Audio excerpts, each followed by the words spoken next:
Hello, hi, I am back for another live session this week. My name is Linda from ITTT over here. And hi, I took a break last week. I was traveling, actually, a little bit of traveling in Korea, not too far. But yeah, I enjoyed the cherry blossoms. So that's why there was no live for me last week, but I'm back this week. I'm super excited to be back, and today we're just gonna have a Q&A session, so you guys can ask me questions about TEFL and TESOL and everything, teaching abroad, teaching online, whatever you want to know about TEFL and TESOL and all that good stuff. That's what I'm here for today. So something a bit more casual. Let's have a chat. I like to, get to know you guys better. You can get to know me and IITTT and TEFL and all that stuff. So yeah, let's have a chat. And if you can see me, if you can hear me, please just drop a hi or something into the comment box so that I know that you can see me and hear me and that everything is working well. Hi, Yanisha. We have somebody here. Hi, thanks for joining. Hey, Yanisha. Where are you at? Where are you watching from? I'm in South Korea, about an hour and a half south of Seoul. It is Thursday morning. Normally I go live on Fridays, but I won't be here tomorrow either. Hi, Tiana. Hi. So good to see you. Sidra from Pakistan. Hi. Thanks so much for joining. Cool. Hi, Juliana. Hi. Thanks so much. Bashir. Hello. Good group of people. Awesome. Great. Thanks so much for joining today. So for some of you, it's still Wednesday. For some of us, it's Thursday. Wherever you are, whatever you're doing, thanks so much for tuning in. I'm super excited today because last week I didn't do a live, so I missed you guys. I missed being here. Cool, we have someone from Nepal. Namaste from Nepal. Hi, namaste. Actually, I visited Kathmandu in 2019, one of my last trips, before COVID and everything. So I was so glad that I made it, and I decided to go on that trip. I loved Nepal. Nepal was amazing, and I really, really want to go back and see more. Hi, Desi. Hey. Desi says, hey, what's going on? Hi. What's going on? We're doing a TEFL and TESOL Q&A. Let's have a chat. I want to have a chat with you guys, and you can ask me questions. My name is Linda. I'm a TEFL expert at ITTT, a leading TEFL and TESOL course provider. I'm here in my home office in South Korea, and Tiana says, I was wondering why there wasn't one last week. Yeah, I was traveling, actually. I was doing a bit of traveling, and I kind of had to change my travel plans. It wasn't kind of actually expected because I did a trip kind of south in the southern part of South Korea, and for cherry blossoms. So there's the city or this area. It's actually a tea growing region, so there's tea fields. And it's also very popular, famous for cherry blossoms. They have the whole place is full of cherry blossoms. And so the cherry blossoms started blooming earlier because it's been kind of warm, and then there's been a bit of rain. So it's kind of hard to predict. So they were earlier this year. So I had to change my dates, and I had to go down there earlier to see them in full bloom. So that's why there was the live last week, and I actually wanted to travel this week. So that's why I also have somewhere to go tomorrow. I'm actually doing a temple stay in Korea at a really famous and old temple, and you can spend the night there and sort of live with the monks. So that's what I'm doing tomorrow. I think it's going to be really exciting. But I have to get up at 4 a.m. on Saturday because that's what the monks do. So I check in tomorrow afternoon at 3 at the temple, and then there's a program, and it's in English. It's really cool. So they explain, about the temple, the history of the temple, and stuff like that. and then we join in with the monks, and you join them in prayer and meditation and like stuff like that. And then on Saturday we have to get up at 4, or I have to get up at 4. I'm going alone, so I don't know if there'll be other people too, or if it's just me. I don't know. So if you're interested, you can check that out. You can follow that on how do I get rid of this? Hold on. At Doe Is on Instagram. I'll probably be sharing some stories about this experience. So if you're interested in that, maybe then you can check that out. Yeah. Then we have Octavian from Virginia. Hi. Thanks so much for joining. And Octavian is asking, what are you doing in South Korea? So I've been in South Korea for almost 6 years. In May, it's going to be 6 years, my Korea-versary, as I call it. And actually, my first year, I was a full-time teacher in Korea at a private English school, a hagwon, as they say here. It's a private language school, sort of like an afternoon. While my school was kind of like kindergarten in the morning. It was a private kindergarten, English kindergarten.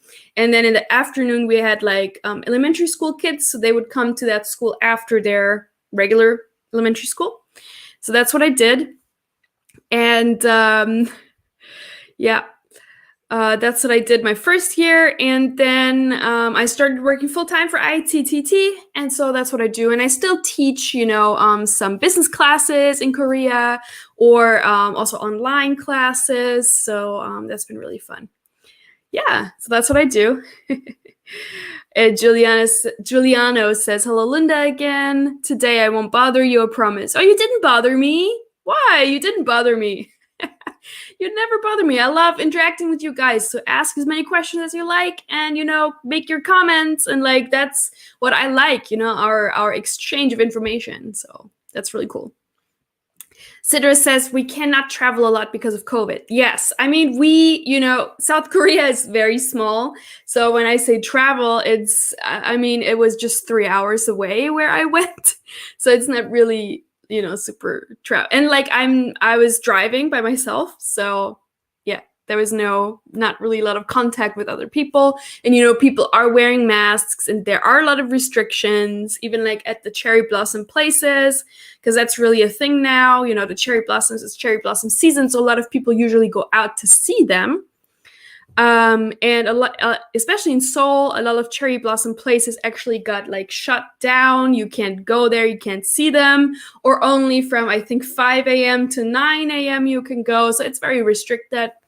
They're definitely, taking measures because of COVID. But I feel like it's definitely better in Korea than compared to other countries where the numbers are super high. In Korea, it's considered high for Korea, but because Korea is so small, and also we have only one border, right? A land border, and that's with North Korea, and you cannot cross that border, right? So international travel is pretty much, it's pretty off limits. You can't really go anywhere and do anything. So we're pretty much stuck in this peninsula here. All right, we have Mohamed from Morocco. Hi, cool. Thanks so much for joining.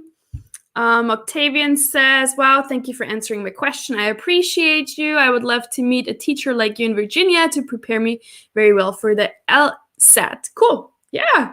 That sounds like a really cool goal. I wish you good luck and all the best for that. I'm sure there's a lot of teachers around, though, that can help you. I'm not too much familiar like with LSAT and training centers and stuff, but I probably there's a lot of opportunities and chances to get good teachers there. So just do a Google search and hopefully something will come up. Cool. Jessica asks, what inspired you to go teach in Korea? Did you know the language and culture well before going there to teach? So yeah. Actually, a bit of a funny story, but I actually studied in university. I studied business management and foreign languages, and one of the foreign languages was Mandarin Chinese. I was really interested in Chinese and China, and I wanted to go there and live there, and I did for a while. So I did an internship at a German startup company in Guangzhou for 6 months. That was my first China experience, and I absolutely loved it. It was really great. And then I also did a bit of teaching on the side because there are a lot of teaching opportunities in China. And then I went to California to finish my degree, but I knew that I wanted to go back to China and, work there. But, as life does, it always kind of turns out differently than what you would expect. And so while I was in California at university finishing my degree, I met my now husband, who turned out to be Korean. So I was like, oh no, because I didn't know anything about Korea. I was not into K-pop or into K-dramas or anything like that. I didn't know anything about Korea. And so he kind of introduced me to all of that. And after I finished that, my degree, he went back to Korea. I went back to China as I had planned. And we did a long distance thing for a while. And I worked in marketing, and I also taught English in China. And then I decided to get my TEFL because I knew I wanted to go to Korea. And I knew I wanted to be in that city where my husband was, so that we could be together. So to increase my chances to land a position where I wanted to go in that city, I decided to get TEFL certified. And that's kind of how I found out about ITTT. As many of you guys, I just did a TEFL search, or like a Google search about TEFL certification. And I found ITTT, and it looked great. And it has a lot of, great reviews. And I liked, the different course options, the online course. And I decided to take the 120-hour online course. And that's how I was introduced to ITTT. And then I got TEFL certified, and they helped me, find some recruiters for working in Korea. And then I came to Korea, and I've been here ever since. It's going to be 6 years in May. So that was my story, how I landed in Korea. Cool. We have Yolmar from Chihuahua in Mexico. Cool. Awesome. Sidra asks, what is your native land? So yeah, I was born and raised in Germany. My mom is German. My dad is American. And so I was raised, with both languages. I have 2 passports, so I kind of consider myself, from both places. But I did spend more time in Germany. I was born and raised there. I went to German school and everything. And then just later on, I moved to the US and I finished college there. And yeah, so that's the story. Yeah. Desi says, I'm interested in teaching in Korea as well. I'm 31 and concerned this may be too old to begin in the industry, change careers. Oh, not at all. I think 31 is really not too old. There's a lot of opportunities even for people, over 30. Like, don't be discouraged. Yeah. I'm not too sure about the EPIK program. Maybe Tiana knows. Is there an age limit with the EPIK program? Maybe, but you don't have to go through the EPIK program. You can apply for jobs, by yourself, and you can definitely find a position. There's a huge demand in Korea, and I've worked at schools where they also hired older teachers, even people in their 50s. So that was no problem. Okay. All right. So you probably see this banner going down here at the screen. I feel like I can't talk. You take a break from lives 1 week and then you start forgetting how to talk. But anyway, this little scroll bar here, 30% off any TEFL or TESOL course with ITTT. I will be turning on a slide where you can scan a QR code. You can also scan this QR code, this one, and you get 30% off. And I'm also going to share the 30% off link into the comment section. I know some of you guys have already taken the course, you've already signed up, you did all that, so that's great, but we always get a couple of new people every live, and so I don't want them to miss out on that opportunity. So that's this link. If you click on that, you'll get actually straight to the application page, and you can fill out your application, and you get 30% off any TEFL or TESOL course from ITTT. You can do this now, you can do this later, you can do this in a week. It doesn't expire. And yeah, it's also cookie based. So if you click on the link now and then you return later on like a different page from ITTT, it'll still count and you'll still get the 30% off. If there's a problem with 30% off, you can just message me. You can find me on Facebook or Instagram at Linda Goes East, and you can check that out.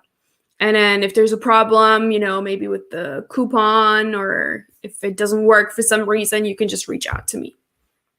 All right. Then let me turn that off and just turn this on. So let's have a chat. Yeah, I just want to do this more casual today. Sometimes if you've watched my previous lives, I prepare different topics and I have a presentation sort of style. But today it's more casual because I think we haven't done one of those in a while. And sometimes it's really good to just have, a Q&A session and see what happens without having too much of a narrow topic. So there is a long question here from Ray that I want to look at. So let me read this real quick. Are there any countries where the ITTT certification is not accepted? I have both a TEFL certificate and a TESOL diploma that I've completed with you, and they were really enjoyable. I've lived in Vietnam for many years, but from Australia, and always wondered if I could travel to the Middle East where wages are 3 or 4 times the level of here. Yeah, so the Middle East, this is a big box. I'm going to turn it off. But the Middle East is a great region for TEFL teachers. Yeah, like you said, the salaries are so high. They're actually the highest in the industry.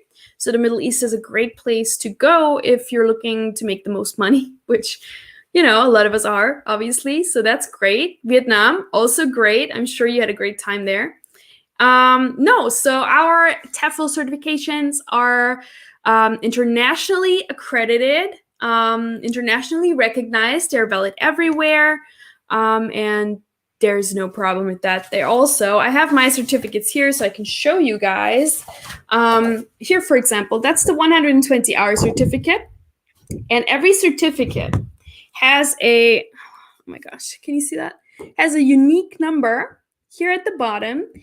And with this number, you can go to the ITTT website, and there's a link somewhere where it says like verification, and you can type in that number, and then you, or especially your employers, can check and verify that this really is a legit certificate, that you've earned this and this is internationally accredited, that this is legit and all that. So that's why that's a really good thing to have, and to let people know, like, look, you can check and verify with this number. So, yeah. Also, great. You have a TEFL certificate and you have the diploma. That's a really, really great portfolio, So I think you'll definitely be able to find a position in the Middle East. They also oftentimes in the Middle East ask for teaching experience, but since you lived in Vietnam, and I'm assuming you taught there, so that's no problem. Usually, I think they ask for a minimum of 2 years teaching experience for the Middle East, but sounds like you're all set. Sounds like you fulfill the requirements. So yeah, you can email us if you have ITTT certification. Yeah. So if you're an ITTT grad, you have access to lifetime job assistance. So at any time, if you want to go somewhere new or you want a different job, you can email us and be like, hey, I'm an ITTT grad. I want to go to the Middle East. Can you help me? And our team will be able to help you and help you find a job where you want to go. So I recommend doing that. Okay, let's see. Jessica's question. So what has been the biggest culture shock while being in Korea? Mine was the jimjilbangs when I visited my first time in 2017. Yeah. So for anybody who doesn't know, jimjilbangs are public bath houses, basically, and they are gender separated. So there's a section for women, there's a section for men where you shower, and they have like different pools, different temperatures, and different kinds of water and stuff like that, and you can shower. And there's also a common area where you can eat like snacks and food and like rest and stuff like that. And yeah, so basically the gender separated areas where you take the showers and you relax in the pools, that is nude. So I think that's why that's a big culture shock, because you're naked, everybody around you is naked, but yeah. So yeah, that I think my first jjimjilbang experience was also a bit of a culture shock, for sure. But yeah, biggest culture shock while being in Korea. Oh my God, there's so many things. And when you've been in a place for so long, you kind of adjust and adapt. So sometimes it's like hard to think of things, but you never adapt 100%. You're still you, and you still have your own like culture, cultural values and like things. So I think a big culture shock for Korea is that the hierarchy is so important here, like age. So you have people, even someone who's just 1 year older than you, or even maybe just a month older, you need to kind of use a different language and address them in like a more polite way. Like hierarchy is very important here, and that can sometimes just be a little bit annoying. Like typically when someone's older than you in Korea, you cannot be friends with them. Like you can't be friends because they're older. So you're not, for friends, you need to be like on the same level, like the same age level. And that just doesn't really make sense to me. But I have a lot of like Korean friends who are older than me, even like maybe twice my age. And I still consider them my friends, and they consider me their friend. So it is changing. But yeah, hierarchy is a big culture difference in Korea. All right, Sidra is asking, could you share the fee for the combined classes? Okay. They are going to depend, let me see. The fee is going to depend on, which location you choose. So I'm going to share the link with you so you can check it out, because with the combined course, first you complete the online section by yourself. So you can check that out here, this link. So with the combined course, you first complete the online section by yourself at home, and then you would go to a combined center of your choice, typically somewhere near you. We have a lot in the US, but also in Europe and in Asia. And then you go there for between 5 and 10 days, and you complete your teaching practice sessions. So it's going to depend on which location you want to go to, then the prices are different. So I recommend you check out this link and check the location where you want to go. And there's the pricing. All right. Mahmuda asks, how can you get a teaching job in other subjects like mathematics, business studies? Yeah, so some schools, it depends on the school. Some schools are strictly English language schools, so they would only teach English, but there's also schools, international schools, where they teach those subjects like math and business and like biology, geography, whatever, in English. So you would, if you want to teach that, then you would have to go to a school that offers that, different subjects taught in English. There's definitely a lot of them, in Korea. I know there's a lot international schools, or just like schools, private schools that have different subjects and they're all taught in English.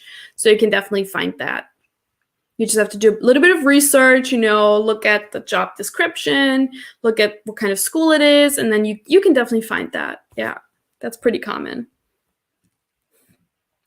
Jessica says, sorry, so many questions. No, that's awesome. That's why I'm here. Great. So, okay.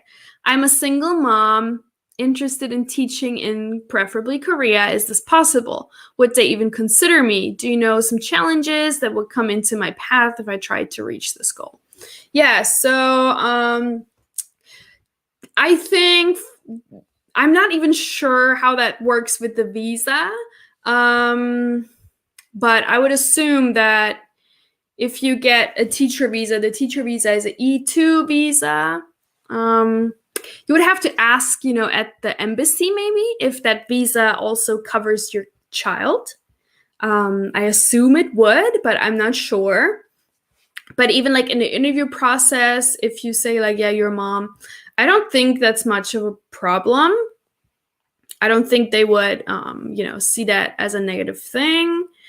You just want to choose a school maybe because a lot of private schools, they have like teaching hours from 1 p.m. to 9 p.m., for example. The private afternoon school, after school private schools, they have those teaching hours 1 p.m. to 9 p.m. But I mean, if you can arrange your own like child care, daycare, I think you could definitely make it work. Yeah. I don't know too much about it, but I don't see a problem. I don't really see a problem with that. It's definitely possible. I recommend there's groups on Facebook. I mention Facebook groups every single live, but they're just so great. And there is a group called Expat Women in Korea. I recommend you join that, and then you could ask those specific questions. And there's a lot of people in there, a lot of women in there with probably similar experiences, and they can help you more with that. I don't have a child yet, so I'm not too familiar. But go check that out. Expat Women in Korea, a Facebook group, and join, and then you can ask questions there, and they'll be able to help you. Okay, let's see what else we have. Fauzan, hi, good to see you again. Hey, we're doing a live Q&A session today. Okay, Lincoln says, good morning, ma'am. Thank you for teaching English. Are you live in Korea? Yes. Or I live in Korea. Yes, I live in Korea, about an hour and a half south of Seoul. That's where I am. Another question. I did my TEFL online with ITTT. See, I can't talk today. ITTT during the first lockdown in Hanoi last year. Now I'm working for public schools teaching first and second grade. My company sponsored my work permit. I'm a non-native speaker. Cool. Congratulations. That sounds awesome. Yeah. Awesome. So yeah, even, because we get that question quite a lot, what about non-native English speakers? Can I find a job abroad? How does that work? So you can see it is possible. You found a job in Vietnam, even as a non-native speaker, and they sponsor your work permit. So that is awesome. Perfect. Congratulations. Where? Oh, in Hanoi. Are you still in Hanoi now? Cool. Yeah, it's spelled, wait, I'm going to add Expat Women in Korea. That's the group name. Expat Women in Korea, Facebook group. Just type that in and join, and you can ask questions there. And there's so many, like the group has a lot of members, thousands of members, so you get an answer quite quick, and a lot of different feedback from different people. So that's a really great group to join. There's also other groups, like TEFL teachers in Korea or something like that. So you can do a quick search on Facebook in the search bar, English teachers in Korea, or there's also a group about, what is it called? Like legal things in Korea. So maybe you could also ask that, it depends on like your, this one, I think. The visa, does your visa cover your child? Things like that. So it's called Legal Office for Foreign Teachers. Is that it? Yeah. So you could also check that out. Share the link for you. This one for legal things in Korea. So maybe that's also another good resource. There's like lawyers there, and yeah, they can help you. Jessica asked, do you have insurance through the program? So in Korea, yes. So in Korea, as a teacher, you get a ID card. And with that ID card, you also are part of the National Health Care Plan. So yeah, that's also part of it. Sure, you're welcome. My name is Ivan. Yes, I'm still in Hanoi. I'm from Tijuana, Mexico, right in the border with California. Cool, yeah, I lived in San Diego, so I know Tijuana, and have been living in Vietnam for nearly 2 years now. Cool, yeah. So there you go. Great example of someone not from an English-speaking country, a non-native English speaker, getting TEFL certified, and now living in Vietnam, teaching English. So that's really awesome. Congratulations, Yvonne. Love it. Love it. Awesome. So I actually have a question for you guys. I also like, asking you guys questions. So let's start off easy. I just have one really simple question for you guys. So where would you like to teach English? Would you like to teach abroad? If yes, which country? Or would you like to teach in your home country? Or would you like to teach online? Like, let me know. Let me know. Where would you like to teach? I know that some of you want to teach in Korea, which is awesome. What about other people? And somebody wants to teach in the Middle East. We just had someone. Forgot the name. But yeah, somebody wanted to teach in the Middle East, so that's great.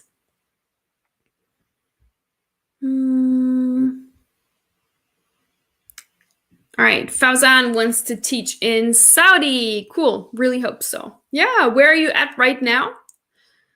Cool. Usually for the Middle East, the requirements are a little bit higher. So you would need to be TEFL certified, you have a university degree, a little bit of teaching experience, and things like that. Okay, Tiana says the EPIK program does have an age limit, and that's 62, because that's the retirement age. Yeah, that makes sense. Perfect. So 31 is not too old for Korea, even for the EPIK program. And the EPIK program is a government-sponsored teaching program in Korea. So that would also be a great option, alternative. Because you also, with the EPIK program, you have more vacation, less teaching hours, you're more flexible. So maybe that would work a little bit better, especially with a child. Thanks, Tiana. Okay. All right, Fauzan is from Algeria. Cool. Yeah. And you want to teach in Saudi Arabia. That's awesome. All right. Mohamed wants to teach in Tokyo. Awesome. Japan. Love it. Cool. Are you already TEFL certified? Are you taking a course? Great. So maybe you can also look into the JET program. That's the government-sponsored teaching program in Japan. It's called, what does it stand for? Japan English. Oh my God. Tiana. JET program. I forgot. Program. It stands for? Oh, the Japan Exchange and Teaching Program. There you go. The JET program. And I did a live about the different teaching programs around the world, in different countries around the world before. So if you're interested in that, you can check that out. Yeah, I forgot to mention, we always keep, obviously, our live sessions, in our playlists on YouTube and on Facebook, so you can check that out. And if you like podcasts, we always turn our live sessions into podcast episodes. And you can find the podcast on iTunes, on Spotify, Google Podcasts, all the major podcast platforms out there. And you can search for the TEFL and TESOL podcast by ITTT. And you can find it there. All right. Okay. Yvonne. Was it Yvonne? Yeah. Yvonne wants to teach in Taipei, in Taiwan, or Bangkok in Thailand. Cool. Yeah. Both really great places. And the demand is also high in both places. So, yeah. And since you are, let me pull that up too. EFL jobs here. We actually work with different recruiters, and one of the recruiters has a lot of a big network in Taiwan. So I want to share that link with you real quick so you can check that out. This is our partner site, our partner section with TEFL employers, recruiters, and people. So you can reach out to them and let them know that you're from ITTT and that you would like to possibly teach in Taiwan or Thailand, and they will be able to help you. And the great thing about TEFL recruiters is that they come at no cost to you, to the teacher. So whenever you hire a recruiter, the school pays for the recruiter, for the recruitment services, not the teacher. So that's really great. You can contact them and it's completely free for you. So I like working with recruiters. All right. We have Eric watching from Colombia. Hi, we are doing a Q&A session. And Eric, where would you like to teach since you just joined? I asked into our round of people here, where would you like to teach, abroad in a different country, in your country, or online? Let me know. Where would you like to teach? Okay. Juliana says, I would like to teach English online for now. Yeah, that's awesome. I also recently started teaching online, and it's been really fun. It's been really great because a lot of my in-person classes got canceled because of COVID. So I thought, you know what, maybe now is a great time to try online teaching. And it's been really fun. And there are also a lot of different platforms to choose from. You can teach children or adults or business English or anything. And there's a platform out there. So that's really great. All right. Eric would like to teach in New Zealand. Very cool. Yeah. I love New Zealand. Awesome. Are you currently in Colombia? Are you currently taking a course? Let me know. Okay. All right. Then moving on, a little bit more of a tricky question. What is your biggest challenge regarding teaching or TEFL and TESOL? What is your biggest challenge you're facing with that? Maybe I have some advice. I can give you some feedback and help you. So what is your biggest challenge regarding teaching and TEFL and TESOL? Is there anything? Let me know. Eric is currently teaching online. That's really great. Cool. Which platform are you teaching at? Would you like to share? And is there any challenge you're facing? What is your biggest challenge regarding teaching TEFL, TESOL? Some good questions. Jessica's asking, what are the hours like when teaching online? So the platform that I work for, I basically teach however much I want. So I have my schedule, but you can make your own schedule. You can be like, I'm available from this time to this time on that day. And you can open up yourself for bookings, and then people can book you. So you get, you sort of have to build your own like teaching schedule. So you can offer different lessons that you want. That's the great thing that I like about my platform. It's called Cafe Talk. And so you can basically upload like your own lessons. So I do a lot of conversation classes. You can do like 15 minutes, 30 minutes, an hour. Like you can do whatever you want. And then people can book you at that available time that you have like open or available in your calendar. So, and the more you do that, you end up having, regular students. You can offer, they call it lesson packs. So students can purchase like bulk lessons. And then I have a lot of regular students now that, book the same class every week. But I also get a lot of new people every week. And there's a feature on Cafe Talk that I really like. That's like when you can make yourself online for instant bookings. So you could be like, oh, I have time now, and I'll make myself online, and then people can book you right away, and you get like a notification. There's like a bell sound, and then you can do your lesson right now, there and then. So that's really cool.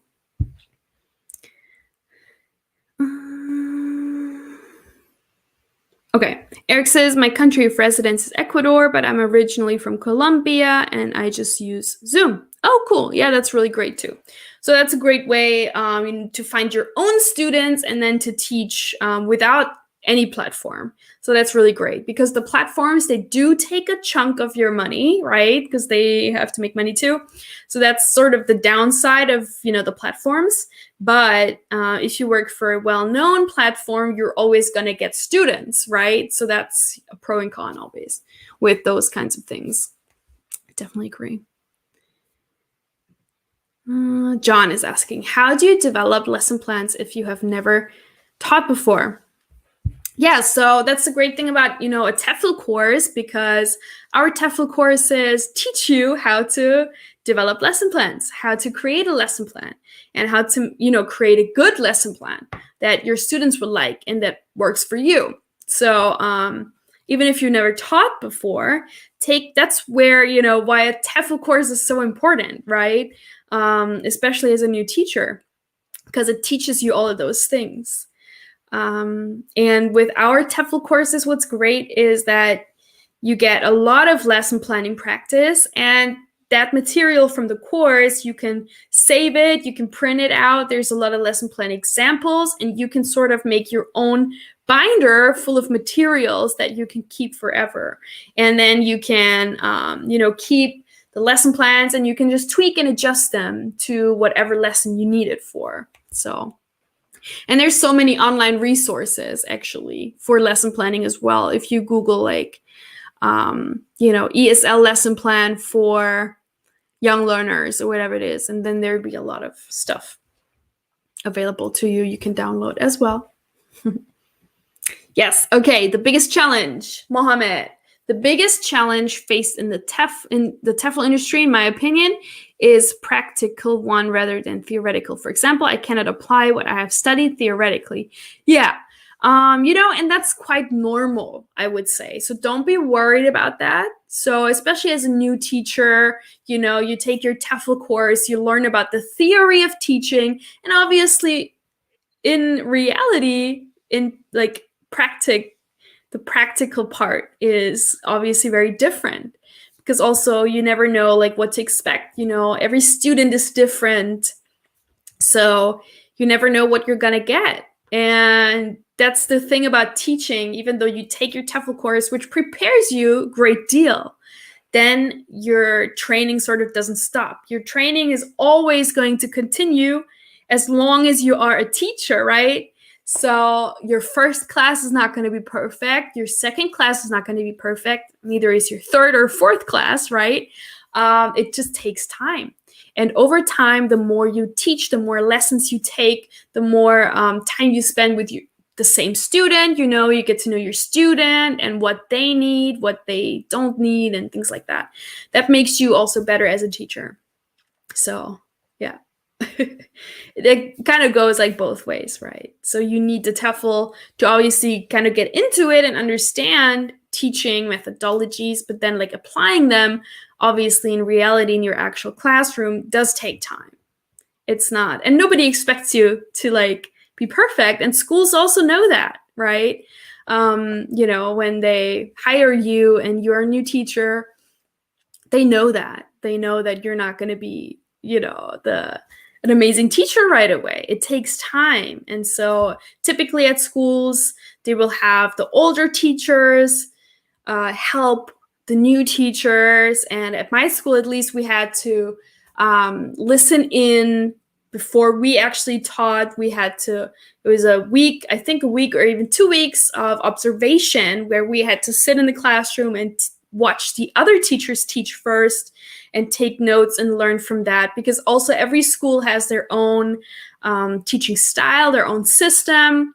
And even though maybe you are an experienced teacher, that school is going to do it a little bit more differently than that school. And so it's, yeah, I hope that makes sense. I feel like I'm rambling again, but yeah. Okay, Jessica, another question. Great. Are there certain hours you need to reach each week when teaching online? So it depends on the platform. Some platforms, they have a minimum amount of teaching hours that you need to complete. Some platforms do not. So my platform, that's why I chose my platform, because there's no minimum you need to reach or like anything like that. I can just, even like when you go on vacation, you can just mark that time the calendar red, you're unavailable, and it's fine. So with Cafe Talk, where I teach, you're super, super flexible. That's what I liked about it. But there's other platforms where, yes, they have, requirements, minimum hours, minimum, or even times you need to be online. So it depends on the platforms. Yeah.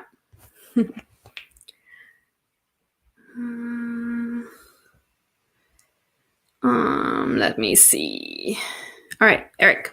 I want to know how possible is to have an agreement with you guys to benefit a small but very good TEFL TESOL training group of Latin American teachers.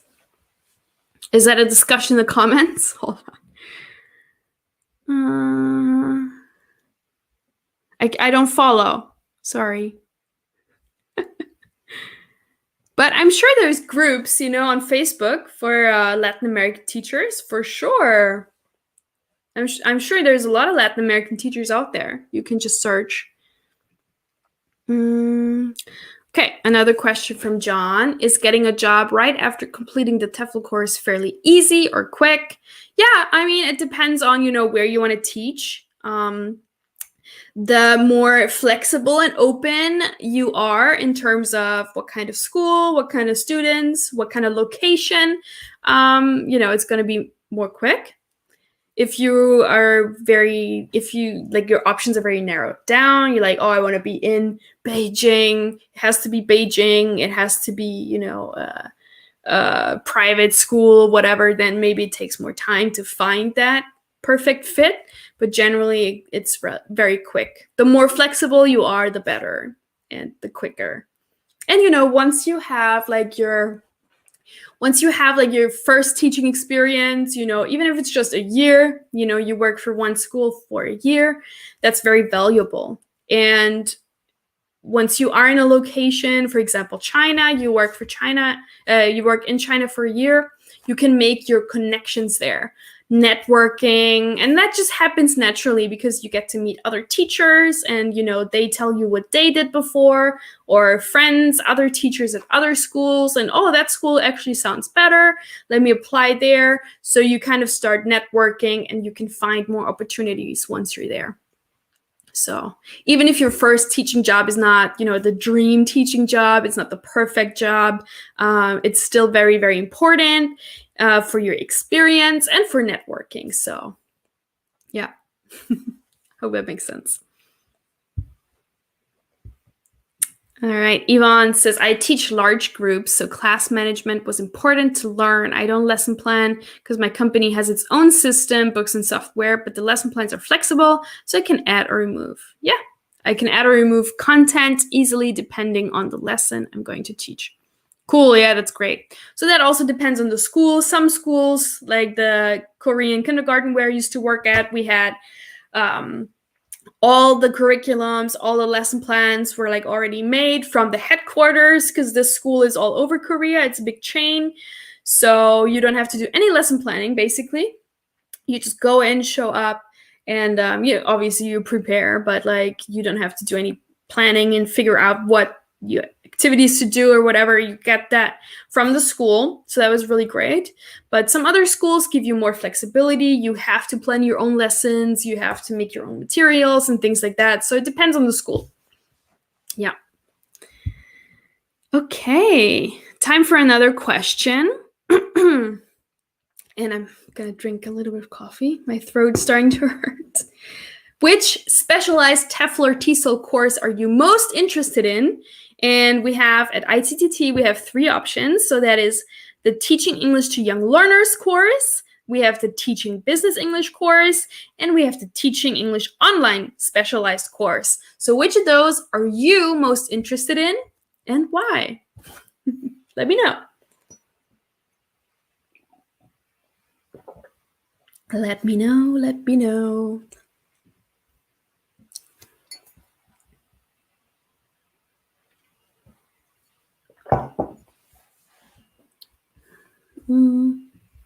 Okay, Eric has another question. My question is, could we come to an agreement for a TESOL TEFL certification program for potential clients? I mean, they are my clients. Oh yeah, okay, got it. Yes, I follow you now. So we actually do have an affiliate program that, you can reach out to me. Let me give you my email address, my ITTT email address, linda@tesol-tefl.net. You can email me if you are interested in, a partnership, and then we can work something out. Here, that's my work email. Anyone else, if you have any questions, feel free to email me at that email. I'm available to answer your questions. Yeah. All right, back to this question. So which specialized TEFL or TESOL course are you most interested in? Teaching online, teaching young learners, children, or teaching business English? Which one and why? I took all three. I have all three of those, so I can help you figure out maybe which one you should get. All right, Jessica says online right now because I think it will be easier right now as a single parent. Yeah, online teaching is great. Also as a single parent, and also great because if you want to go abroad later, you already have that teaching experience. So that's only going to boost your resume. So that's really great. Karen, also online right now. I'm in Cambodia, lockdown. Oh, good luck. Good luck. Cambodia. Oh, that's a place I really want to go to. Haven't been yet. Great. Yeah, online. Also, John, the online course, yeah, mainly because it presents another platform for someone to be able to work if you can't or don't have the money to teach in person or in another country, especially right now. I think so, yeah. Right now is a great time for the online course and to start teaching English online, for sure. And my colleague, Lisa, she does her live sessions on Tuesdays, and she's from Russia.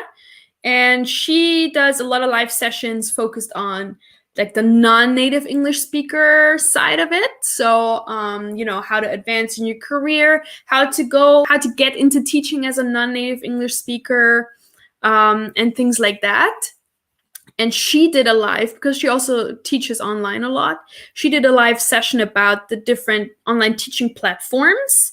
So I highly recommend you check that out, because that's how I found my teaching platform where I teach now. So yeah, check it out. It's in our playlist. I highly recommend it. It was probably sometime in February, because I signed up for Cafe Talk, my teaching platform, right after that live. And then I started teaching in March. So it was very quick. And the interview process was very easy. That's also why I liked that platform. Because some platforms, they require you to teach a mock lesson and things like that. And I didn't want to do that. So I just had an interview with someone from the company, and it was great. And I was able to start like the next day or like 2 days later. So it was great. All right. Eric is interested in teaching business English. Yeah, that's also really great. And Jessica asks, which is your favorite? So yeah, like I said, there's three. And I think all three of them are equally important. But I think, as a lot of people mentioned, this time right now, because of lockdown and COVID and all those things, I think the online course is definitely great to get. If you're interested in teaching English online, because that part of teaching is really booming right now. There's so many places that you can teach online, so many different platforms, and even like a lot of schools, actual schools, hire teachers for teaching English online. So I think that one for right now is a really, really great option. And then I also highly recommend the Young Learners course, because especially in Asia, I would say like 80% of your students are going to be young learners. And young learners is also a pretty broad term. So it goes from literally like 1-year-old to university can be young learners, right? So it's pretty broad and it teaches you a great deal. Especially, I remember when I worked in China, I actually had 2 students that were like 2 and 3 years old. So that's really difficult, really challenging to teach children that young. And that course really teaches you a lot of great techniques and how to make it work. And actually that course also kind of splits it up into age groups. So I think it's like 3 different age groups, because I mean, teaching, a toddler is very different from teaching an elementary school student than teaching a high school student. I'm sorry, but you know what I mean. So yeah, that's why this course is also really great, because it splits it up into age groups and gives you advice for every individual age group as well, and great activities and examples, and that's why that's fun. And then I also took the business course because I was, I've been in Korea for a while. I'm in my same area all the time, and I did networking. So I've gotten to know a lot of other teachers and companies who are in need of business English teachers. And so I wanted to take that course to just kind of even boost my resume more. And because business English pays well. So I thought, I'm going to take that course and I'm going to boost my resume so that I can take on business classes as well. So that's what I did. Okay. Justin asks, do I need a degree to teach English in Japan? Also, how long does it take to finish the 120-hour course? Okay, degree. I think, I'm not 100% sure. I think you do need a degree, but you do not need a degree like in English or in TEFL. It can be any degree. And you also don't have to be a native English speaker, which is great for Japan. Yes. And then the 120-hour course, it depends. So you have up to 6 months to complete it, but most people finish it much faster. It depends on how much time you have. Do you work? Do you have more free time? Or how many units can you finish? There's 20 units in that course. I took the course when I was working full-time, and I probably finished it in like 3 months, but you can do it even much faster. It's possible. So yeah, but 3 months is a good timeline for that. All right, Yvonne says, I hold a degree in business. It'll be great to add the business course to my CV. Yes. Same for me. My degree is also in business. So that's also a reason why I took the business course, because it just makes sense, right? Yeah. Okay, Eric says, it was a great pleasure to attend this Facebook Live. Thank you so much, Linda, for sharing with us. I'll make sure you get my email message. I got to jump on my computer for a class right now. Cool. Thanks so much, Eric. It was great having you. Yeah, please do email me, and then we can work something out. Awesome. Ooh, Walter says, I need someone to practice English with. Walter White. That's awesome. Oh my God, I love Breaking Bad. Love Breaking Bad. So if anyone's interested in practicing with Walter White English, or who knows, hit him up. That would be great. Okay, so we're 1 hour in. So I'm going to sign off soon. I just want to mention this again, and I'm going to make myself a little bit smaller and the screen bigger, so you can see that for anyone who wants to scan the QR code and get 30% off a TEFL course or TESOL course from ITTT, you can do so. I'm also going to share the discount link again in the comment section. It is this one.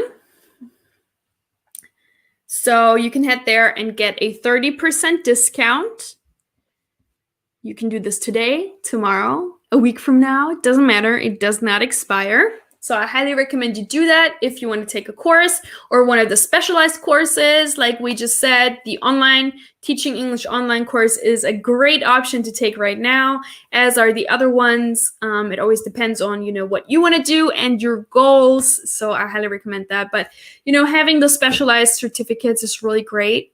A great boost for your resume. So they're always nice to have. So yeah. Then I think I'm signing off. This was a great session. It felt great to be back this week, and I will be back next week again with another live session. And my colleague, Lisa, she is also going to be back with another live on Tuesday. So if you are a non-native English speaker who's interested in teaching English online, I highly recommend you check out Lisa and her live sessions. They're really great. She also has a lot of really great live sessions about, online platforms, teaching online, really cool activities you can do when teaching online. Like I watch those lives and I learned so much. So I highly recommend it. And thanks so much for watching. Thanks so much for, all the people that come here week after week after week. I really appreciate it. And all the new faces. And thanks so much for being such an active crowd and asking all those really interesting questions and just sharing about your own experience. I really, really think it's so great. And it really makes our community great and so much stronger. So thanks so much. And I see you guys hopefully next week. Feel free to reach out to me at Linda Goes East at any time. That's my private handle on social media. Like I said, if you want to know what's going on, like with me personally in Korea, check that out. I also have a website, lindagoeseast.com. It's pretty much a travel blog or like teaching in Asia kind of blog, focused on Asia, South Korea, China, other Asian countries, if you're interested in that. And you can reach out to me at any time. Don't forget the 30% off link. Scan the QR code or use this link to get your discount. It's really great. So it doesn't expire. No pressure. And yeah, I hope to see you again next week. Thanks so much, guys. Stay safe. And yeah, signing off now. Signing off.